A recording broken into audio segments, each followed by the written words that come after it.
My name is Jason. I'm 28 years old and an office worker. My wife, Rachel, and I have been married for 1 year. We would normally be leading a sweet and loving married life, but there are certain circumstances that make it difficult for us to do so. The reason is that Rachel is a so-called career woman and is on business trips for half of the week. Of course, when Rachel is home, we have a sweet time together as a couple, but I'm not aware of what she does when she isn't. You're going on a business trip again tomorrow for 3 days, right? Thank you for all your hard work, even if it is for your job. I want to save up as much money as I can before we have a child. It may cause you some trouble for a while, but please bear with me. I understand. I'm not going to complain when you're working so hard for a future. Thank you for being so understanding. I'm very happy to be married to a good husband like you. Oh, come on, you're making me blush.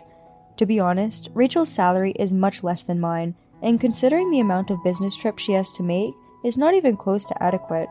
I would prefer to have her work part-time somewhere nearby rather than continue to work at a low-paying job that requires a lot of travel. However, I decided to be patient until we have a child, since Rachel has been willing to travel around for work for our happiness. But then, one day, I'm so tired. I don't have the energy to take a bath today. You're going on another business trip tomorrow. Don't you have to prepare your luggage? I'll get up early tomorrow morning, so I'll be fine. I'm just going to sleep today. That day, Rachel looked more exhausted than usual. She usually stays up until 11 or 12 o'clock, but that day she changed into her pajamas and went to bed before 9. I usually leave all the preparation for business trips to Rachel herself, but I thought it would be better if I could do it for her on such occasions. So, while she slept, I packed her usual business trip carry-on bag with a change of clothes and underwear. There's something in the bottom. Is this a gold medal made of paper? In the bottom of Rachel's carry-on bag was a paper-crafted gold medal with "First Prize" written on the front. We don't have children, so I can't say for sure, but it looked like something you'd get on a sports day at kindergarten. As I said, Rachel and I don't have kids. We don't have any nieces or nephews either, so it's hard to imagine that she got it from a relative's kid. Besides, you can only get this kind of thing when you participate in a parents' race on sports day. I haven't heard anything from Rachel about attending a friend's kid's sports day either. The more I thought about it, the more confused I got. But still, I continued to rummage through her carry-on bag. There, I found evidence in the side pocket that confirmed my suspicions. It was a pretty envelope with "Dear Mommy" written in cute, newly learned handwriting, most likely for Rachel. The letter read, Dear Mommy, thank you for always playing with me so much. I know you are busy with work and I don't get to see you often, but I was very happy that you came to sports day. Next time you come home, please read me lots of books. Love, Tommy. It was probably from a boy about 4 or 5 years old. It was addressed to Mommy, but there was no longer any doubt in my mind that it was referring to Rachel. I was able to determine from the letter and the gold medal that Rachel was having an affair with a single-fathered man. I thought about waking Rachel up right then and there and questioning her, but I suppressed my boiling anger and put the letter and gold medal back where I had found them. This is not enough evidence, and if she finds out that I suspect her affair, she will never leave such clear evidence again. In order for me to prove her infidelity, I had to catch her off guard.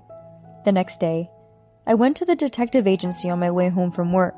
The online reviews was neither good nor bad, but it was the only one in the neighborhood, so I could not choose any other.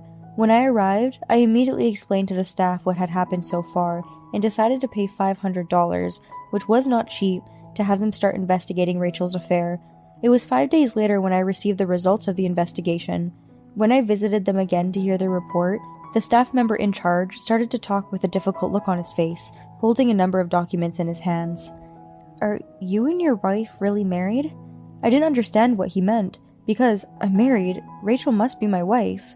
Rachel was the one who asked me to marry her in the first place, and she even signed the marriage certificate. We both had our bosses sign it as witnesses, but why is he asking if we were really married? I don't understand. What on earth are you trying to say? Well, in order to obtain evidence of your wife's infidelity, we were interviewing people at her workplace. As a result, we found out that she's been using Hall as her last name, the last name of her affair partner. What? I'm telling you this for your own good. You might want to check your marriage certificate. The next day, I took my lunch break and went to the city office to get a copy of our marriage certificate. If Rachel was innocent, her name would be on the certificate as my wife, but I couldn't find a single letter of Rachel's name on there.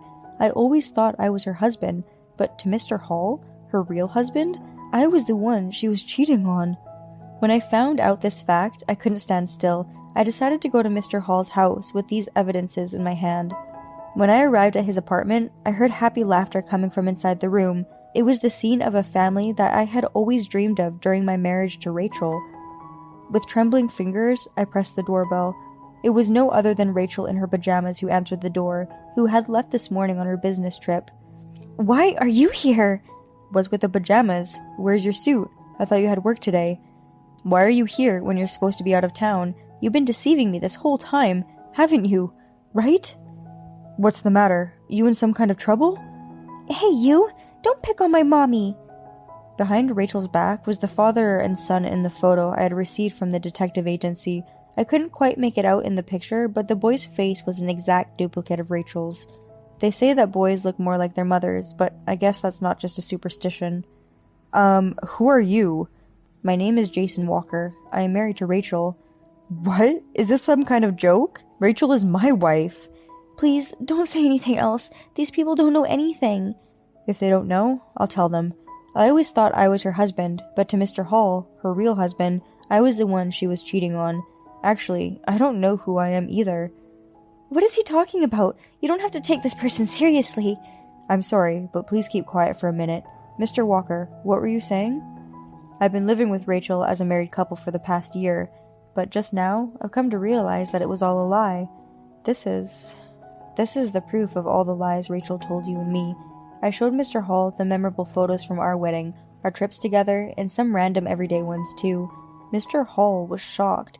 He closed his eyes, and after some time, he glanced at Rachel and said, I'm going to ask you to tell me everything you've done so far, and I will have you attended to, Mr. Walker.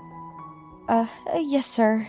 Rachel seemed to realize that she could not get away with any more and answered our questions honestly, without any unnecessary lies. 2 years ago, when we started dating, just about when we met through work, Rachel was on the verge of divorce due to the differences in values with Mr. Hall. Rachel fell in love with me and wanted to marry me. However, Rachel and Mr. Hall were having a difficult time discussing divorce, and at the same time, Rachel and I got into a big fight over a small matter, and I suggested that we break up. Rachel, who wanted to somehow keep me with her, proposed to me, and it worked. She was planning to tell me the truth and apologize to me after her divorce from Mr. Hall was finalized, but her child got seriously ill at the wrong time, and the talk about the divorce was dropped, and so she was never able to tell me the truth, and that's where we are now. I can't believe it. How many people do you have to deceive before you can be satisfied? Please, forgive me. This is all for you and the child, for Tommy. Don't play dumb with me. What you did has made all of us unhappy. You think this was for my sake? That's just an excuse to get you off the hook. I don't want you to ever show up in front of me or Tommy again. I can no longer consider you my wife. I feel the same way. I don't think of you as my wife anymore. I don't want to see the face of a cheater like you ever again. After that, I ended up suing Rachel for fraud and received a settlement of about $15,000 as compensation for the damages. If this were a movie, I would have taken away many times that amount, but in reality, apparently even this is a great deal. If anything, the big damage to Rachel was the fact that this was treated as a criminal case rather than a civil case. Well, what she did was a marriage fraud after all. I think it's only natural for her to get a criminal record, even if it's with probation. The problem is that Rachel was fired from her job because of this conviction, and she was denied access to her child after the divorce because Mr. Hall said he would never let his child be with a criminal. The $40,000 alimony for Mr. Hall was already a difficult request, but I think that not being able to see her child was the most painful thing of all. But that was all Rachel's own fault.